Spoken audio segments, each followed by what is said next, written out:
ម៉ូតថ្មីចូលស្តុកទៀតហើយបងប្អូនស្អាតខ្លាំងមែនតើសម្រាប់មួយម៉ូតនេះគឺជាប្រភេទដងដែកហើយបើយើងនិយាយពីគុណភាពវិញបងប្អូនឲ្យល្អប្រើណាស់បាទធន់នឹងការប្រើប្រាស់មិនងាយឡើងច្រេះឡើងស្នឹមហើរពណ៌សឹករិចរិលគឺមិនងាយបញ្ហានោះទេហើយបើនិយាយពីម៉ូតដៃវិញការរចនាគឺស្អាតខ្លាំងបាទម៉ូតដៃនេះស្អាតមែនតើបងប្អូនគេធ្វើមកដូចរៀងកាឡាការ៉ូទុយ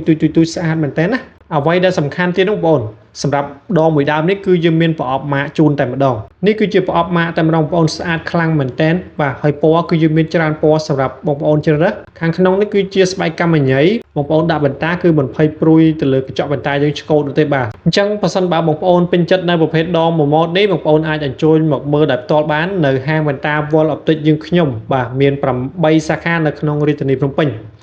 ហើយបើសិនជាបងប្អូននៅតាមខេត្តបងប្អូនអាចឆាតចូលទៅក្នុង Facebook Page Telegram របស់ហាងបន្តា Wall Optic យើងខ្ញុំបានសម្រាប់ទីតាំងហាងបន្តា Wall Optic សាខាទី5គឺនៅទល់មុខជាមួយនឹងក្រុមហ៊ុនដឹកជញ្ជូនវរៈបន្ថែមសាខាទូលពងរោ